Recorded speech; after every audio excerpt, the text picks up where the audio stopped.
My name is Suzanne Joyal, and I've been working in the field of arts education for nearly 30 years. After all this time, it seems to me the most important reason we need the arts in our lives is to build engagement. In the classroom, of course, so that every learner feels welcome and included. But now I believe that we all need that engagement in our lives, at school, with our families, our friends, in our community. We all need to feel connected, and our lives are better when we do. So, and here's a little, this is about me. But when students are engaged, they're growing, they're learning, they're communicating. I really think that when students are engaged, teachers will have more fun at their job. They'll be able to focus on the teaching instead of the classroom management. And parents will maybe hear more about school, and their involvement will increase. And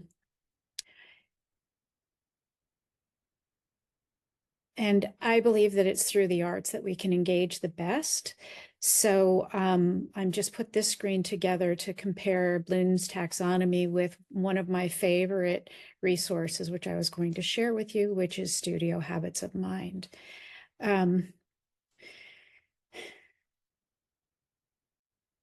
Studio Habits of Mind was founded by researchers at Harvard's Project Zero. They interviewed artists and created these 8 habits of mind to basically really be clear about what makes an artist successful and how can you use those creative ways to help other people learn and create and be successful.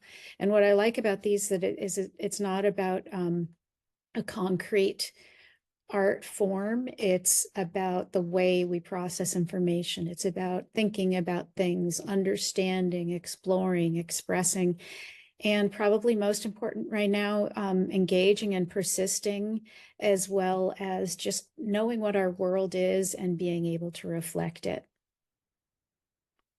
In my own work, I found that for students with disabilities, they stayed focused on their IEP goals 3 times longer when we approached those goals through the arts. So what I wanted to do with this presentation is to share some of my favorite go-to places for when I need to kind of figure out new ways to engage my students or adults also. And so I was going to share just some of those resources with you. Amplifier.org is an amazing place to find artists from all over the world, people who look like our students and are approaching important issues through their art making. You can download beautiful posters for your classroom, discover interesting lesson plans to address current events that leave students feeling empowered and not hopeless. There are also contests on this site, and you can, artists are being paid for their work, which I think is really wonderful.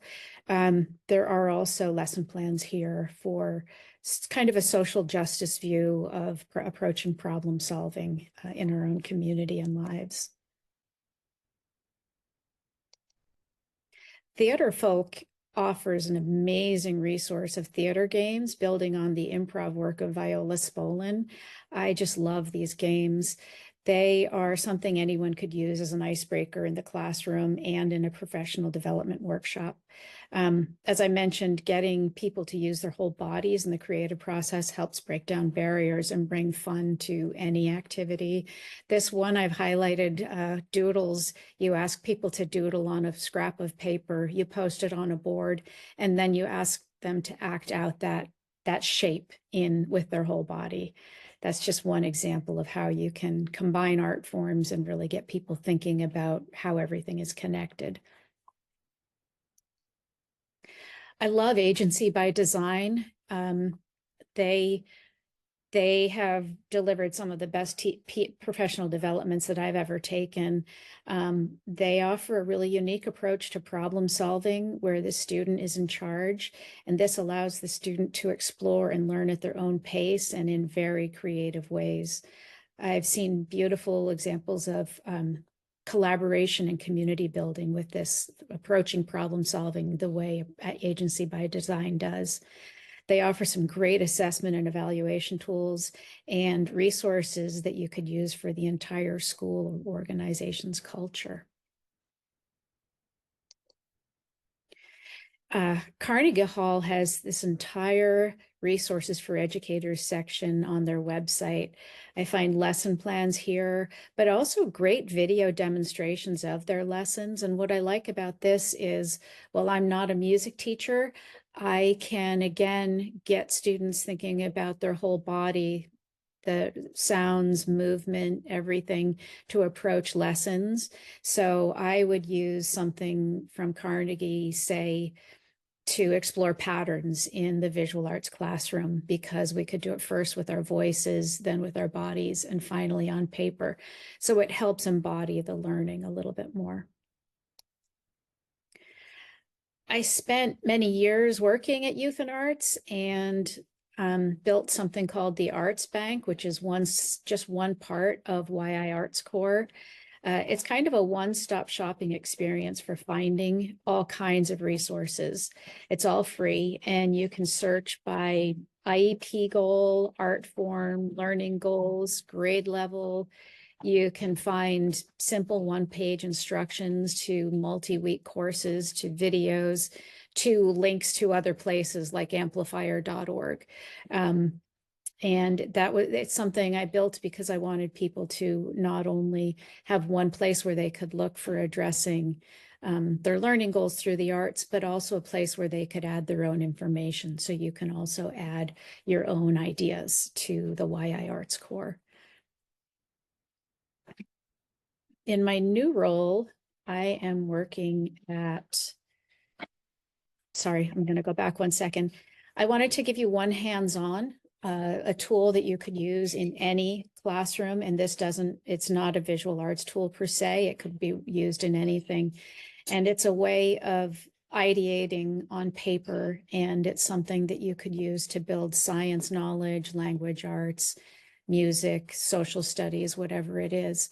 And it's just about getting ideas out of your head quickly. And so it's a timed thing. First, you time for 40 seconds, and then 30, and then just 15. And your only goal is to come up with the essence of what is most important. So by box 3, you only have 15 minutes to draw, and you're really getting down to what is the most important part of the idea that I have. What happens with this is a small box to draw in is very non-threatening, so that you can take risks here. You can sketch out quick ideas. If you make a mistake, draw a new box. If you want to do this again, do it again. But what it does is it helps students learn to ideate, learn to really think about why they're making the choices they're making. And I've used this with many different art forms, many different questions. You actually design the question that you want to pose through the thumbnail sketching process. And then now I'm at the NeuroArts Blueprint Initiative, and I am so excited for this work. And I'm sharing it here because I want you to know that it's going to be a resource very soon. We're building the NeuroArts Resource Center, which is going to be a giant living data bank of resources that will be multi-layered for academics, for artists, for educators, for scientists. If you're not familiar with neuroarts, it's a new form of science that's just starting to get a lot of play right now, but it's basically putting the data behind why we need the arts in our lives, how the arts helps our brain and our body to grow and develop. So we're building this resource center. We're also building the NeuroArts coalitions. We have 3 so far, and these are coalitions that include educators, artists, community groups, scientists, and even hospitals, all focused on improving something about their community through their art form. Right now, I'm building a toolkit to help more communities build their own coalitions. And we, as I said, we have them in Kansas City, Palm Beach, and New York City already. And then we'll be launching 3 to 5 new ones this year. So keep your eye out. There may be more ways to find like-minded people in your communities to keep this very important work going. Thank you.